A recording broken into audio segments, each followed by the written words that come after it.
But many others, especially women, will continue working in order to feel productive and stay busy. It is likely, however, that many older people who continue working will want to change the type of work they do. Some will opt for part-time or less demanding jobs. Some will finally get to be their own boss by establishing their own companies or becoming independent contractors. Older workers are aware of their abilities and talents, but employers frequently are not. Some employers are discovering that, nonetheless, they have no choice but to hire older employees. Booming economies in many parts of the world are increasing the demand for labor, but the supply of younger workers is not keeping pace. Unfortunately, one obstacle to employment for older workers is a bias toward younger workers. As new technologies have increased in importance in the workplace, the need for technologically skilled workers has increased, and this generally means younger people. The value of older workers is often measured by their ability to fill slots left open by the scarcity of younger people. One reason for this attitude is the increased use of new technologies and the perception that older people are less adept with them. Older generations are beginning to use computers and the internet more, and they are actually the fastest growing segment of new computer users in the U.S. But their use of and comfort level with technology is actually far below that of younger generations. And it is likely that it will remain so until younger, more technologically adept generations move into the older age groups. Older workers do, however, bring many traits to the workplace that are of value to employers.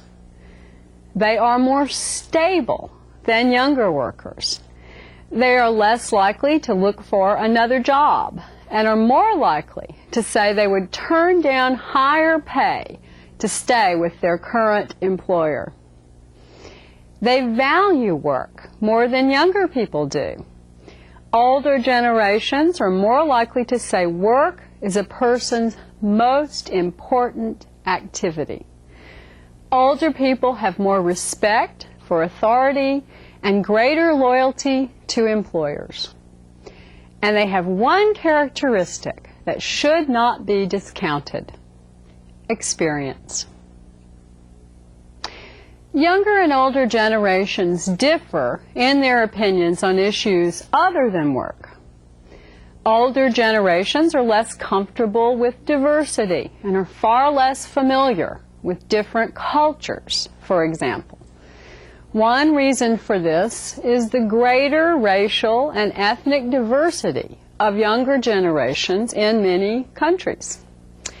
In the U.S., more than 85% of people aged 75 or older are non-Hispanic white, but the proportion falls to only 64% among children under 5. About 7% of the oldest Americans are black, compared with 15% of the youngest Americans. Hispanics account for less than 5% of Americans aged 75 or older, compared with 16% of children under age 5. This difference also contributes to the divergent attitudes of old and young about race and immigration issues. fewer than 9% of Americans under age 40 favor laws against marriages between blacks and whites, for example, compared with almost 30% of people aged 70 or older. Younger generations are also more appreciative of cultural diversity. The older people are, the more likely they are to say nations fare better if people from different cultures adapt and blend into the larger society, while younger generations are more likely to believe it is better for ethnic groups to maintain their distinct customs and traditions. While this points to potential conflicts between young and old today, it also gives us a glimpse of the changes we are likely to see among the older population as today's younger generations move into these age groups. I've tried so far to establish a more complex picture of older adults than the common stereotypes would suggest. But it seems that even older people themselves tend to have a somewhat negative view of their peers' lives. Most Americans aged 65 or older say fear of crime is not a problem for them, but 69% say they think that for most people their age, it is a very serious problem.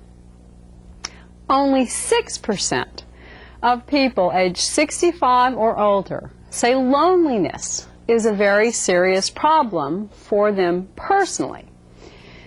But 46% believe most older people are lonely.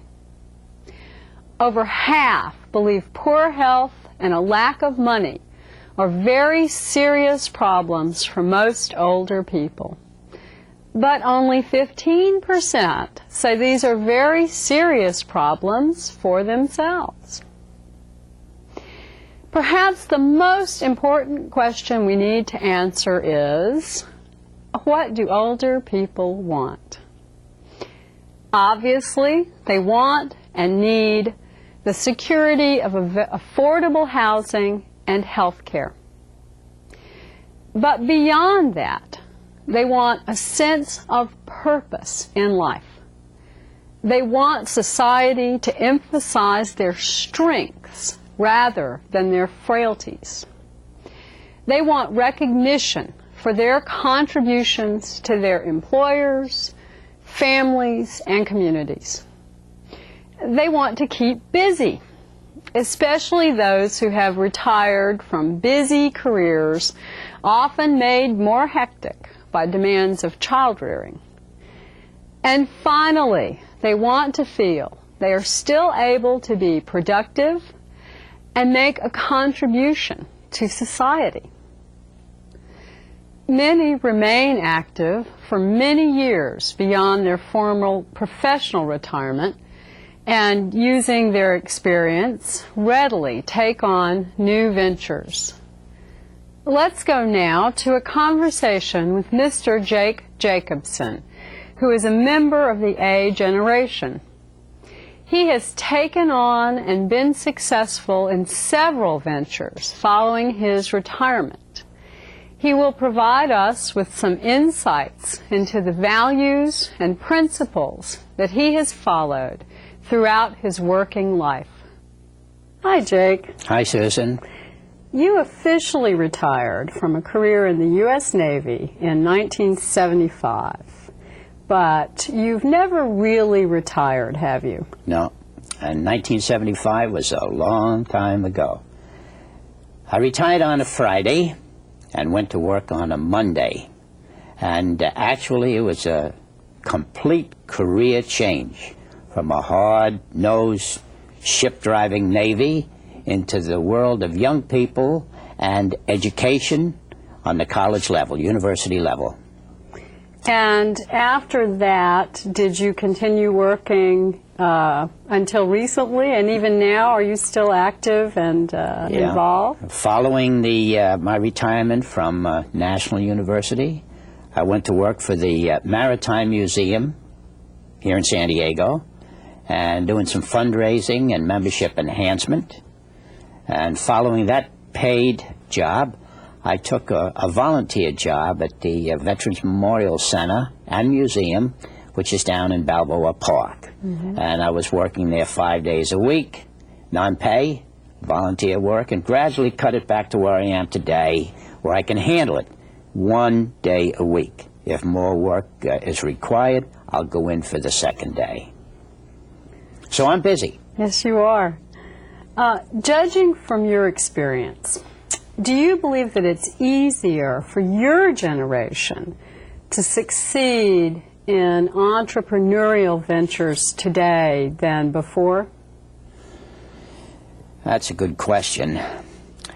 In succeeding in any venture, you have to have monetary support. You can start out with nothing, as we did with National University. We put our talents to work, but I had been retired from the Navy, so I didn't need an income. I had the income, and whatever savings I had, I put into National University, which is what the other co-founders did too. And so we started with nothing, and then we had to get an office, and we got an office, and that cost money. Then we had to have a telephone, we had to have the classrooms, and gradually we needed more and more money, but our students were mature adults, and they paid for their courses promptly, and with that growth in students, we were able to start out with 27 students and up to 10,000 students when I retired in 1989. Do you think that you could have accomplished what you did then if you had tried to do this, say, in your 20s or 30s or even 40s?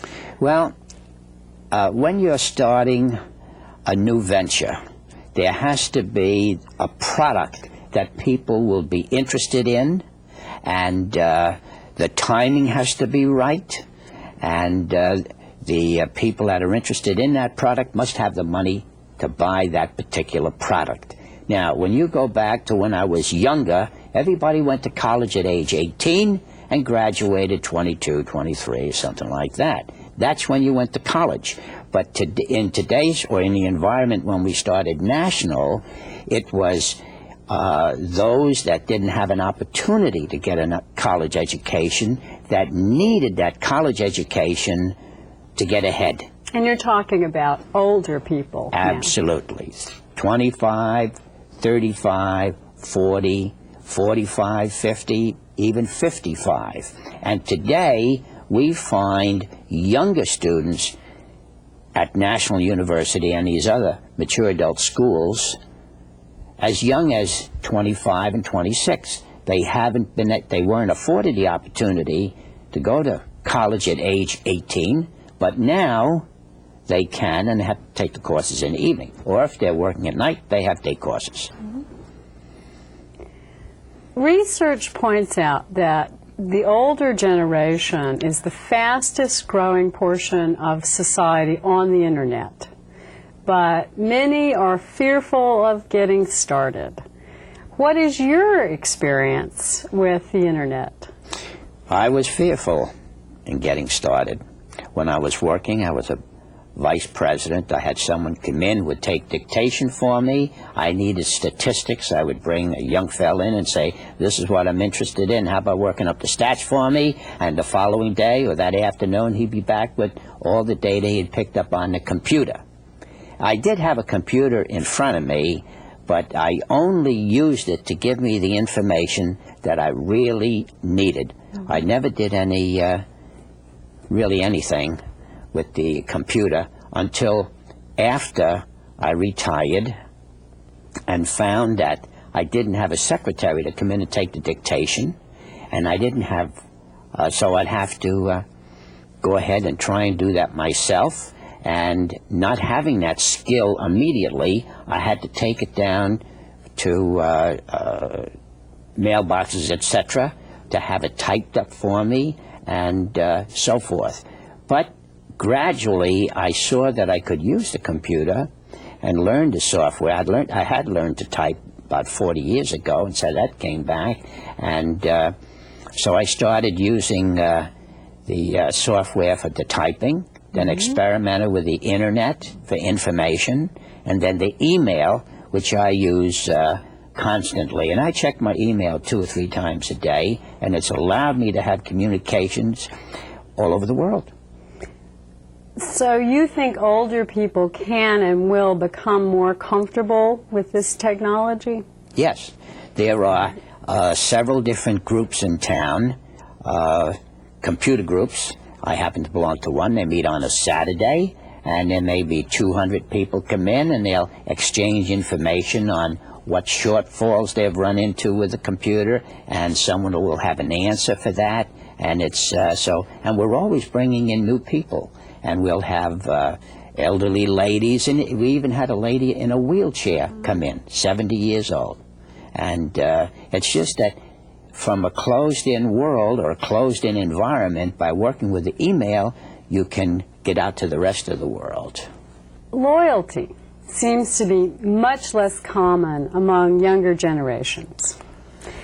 Can you tell us some of the ways that you see loyalty among members of your generation? Well, when we grew up, we had the mailman would deliver the mail, the milkman would deliver the milk, the newspaper would be delivered, we'd use the same milk company, we'd read the same newspaper, and the mailbox was in the same place. That extended into where we worked. We were loyal to the boss. We had loyal to our wives. We had one wife. And this loyalty stems in almost every facet of our life. And it has stayed with us. For example, I just happen to like the General Motors product. And lo and behold, I've had a Chevy. Now I've grown up to a Buick. And so we'll keep on buying that Buick because we like it. We're loyal to it. We haven't had relatively any problems, and so we'll stick to those things that we're comfortable with, that has satisfied us, and you can attribute that to loyalty to a product. Older adults obviously bring this valuable characteristic of loyalty to their jobs. What else does your generation have to offer employers? Experience. We've picked up a lot of experience along the way, and we like to say that skills are transferable. So as you get a little bit older, you can, if you are offered another job at a better salary or closer to where you want to live or whatever, you will make that change and give up that loyalty for one particular company if you run into a roadblock there, and you can transfer your skills over into new occupation, which happened to me. I was 30 years in the Navy, and to move from that environment into another environment completely different, but I knew that skills are transferable, and I could use the skills from that one military career and transfer them to the university environment. You have personally gained a significant amount of experience throughout your life. Do you have any comments in closing that you'd like to offer to younger generations? Listen to the older generation, and you have to have a modicum of respect for them because they've been through all these different experiences, all these years, and they've picked up some good ideas. And if you open your mind and listen to the older people, you can pick up a world of experience, and it'll come in handy. But if you don't want to listen to them, don't have respect for them, you're missing a wonderful opportunity. And I say this for the young people, they can pick it up from their parents and from their grandparents. Have a great relationship in listening.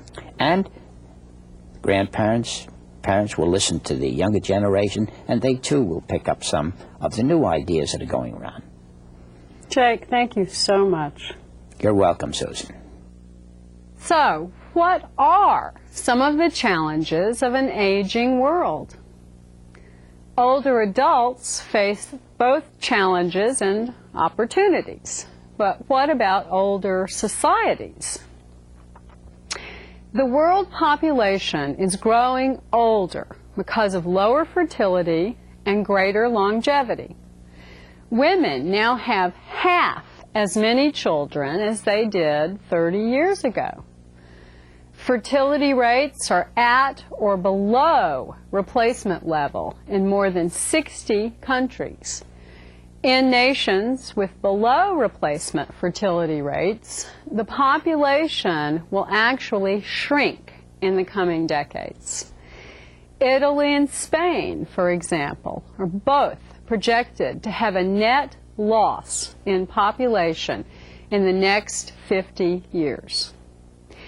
There has also been a dramatic decline in fertility rates in Latin America. In 1960, in Brazil, for example, women had, on average, 6 children. But this has declined to 2.3 children today. At the same time, life expectancy worldwide has increased from about 50 years in the early 1970s to over 63 years today. In the more developed countries, life expectancy now exceeds 75 years. The share of people aged 65 or older in the population is rising rapidly thanks to these trends. 15% of Europe's population is aged 65 or older today. But the share is projected to rise to 28% by 2050.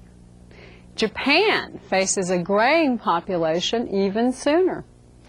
The share of people aged 65 or older currently stands at 17% and is expected to reach 27% by 2025. By 2050, 1/3 of Japanese citizens will be age 65 or older. Thanks to young immigrants, the U.S. will remain relatively youthful, with its over 65 population accounting for a lower 22% by 2050. Although the populations of less developed nations are still relatively young, the median age is rising more rapidly than it is in the rest of the world. Beyond the increase in the overall older population is a rise in the number of the oldest old, people aged 80 or older. This group is growing at a faster rate than the older population as a whole. The issue causing aging nations the most anxiety is declining support ratios. There are fewer and fewer people of working age to support retirees. In Latin America, for example, there are currently 12 people aged 15 to 64 for every person aged 65 or older. But by 2050, there will be only 4 people of working age for every person aged 65 or older. In North America, the support ratio will fall from an already very low 5 to only 3 by 2050. Europe's support ratio will fall from 5 to 2 between now and 2050. Japan faces the most serious decline. By 2030, there will be only 1.5 working age persons per retiree in Japan. Support ratios are especially important in nations which fund their Social Security programs through taxes on the wages of current workers. As the support ratio falls, the burden on individual workers increases. And it is not difficult to imagine a point at which it would become untenable. To address problems with pension funding, many nations, such as the U.S. and Brazil, are already raising the age at which citizens become eligible for pension benefits. Others will likely follow. Some countries are also considering changes to public pension systems that would encourage older people to stay in the workforce past retirement age. Keeping older people in the workforce will be even more difficult in nations which have been offering older workers incentives to retire early.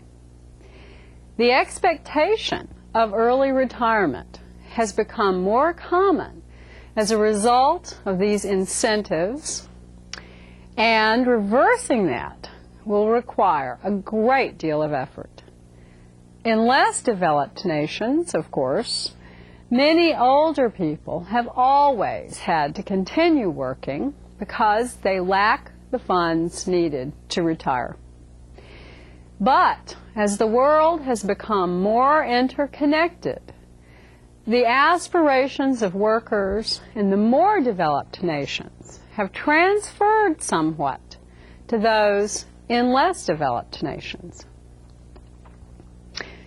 Some nations have chosen to privatize their pension systems.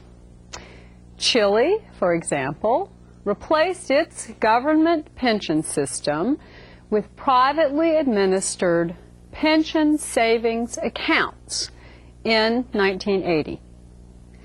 More recently, Argentina, Peru, and Colombia have enacted similar changes to their pension systems. Other nations, such as Russia, have simply abandoned them, leaving older citizens in desperate circumstances. The question of what nations owe their elderly and how to fund these obligations will be one of the most important problems faced by aging societies. The decline in the number of working-age people has economic implications beyond the funding of retirement plans. With fewer workers, economic output is likely to decline unless new technologies can raise productivity. In addition, as people retire, they begin to spend down their savings. This will mean a sharp drop in the national savings rate, making less capital available to finance projects and make the investments necessary to keep economies innovating and growing. Governments and businesses will need to create new incentives to encourage saving by people who do not traditionally save, either because they would rather spend or because low incomes make it difficult for them to save. Immigration can mitigate some of the problems of aging nations, since most immigrants tend to be relatively young adults. A study by the United Nations did conclude that immigration alone would not be sufficient to solve the problems of aging nations. But it is clear that governments with highly restrictive immigration policies would do well to reconsider them in the context of an aging population. A larger share of older people in the population also affects the economy and businesses as spending shifts. More jobs are created in certain industries while others lose jobs. Daycare workers, for example, will be in less demand while the demand for home health workers will increase. Travel businesses that cater to older people will enjoy boom times, while those that cater to families with small children will have to work harder to find customers. The types of housing people want and need will shift.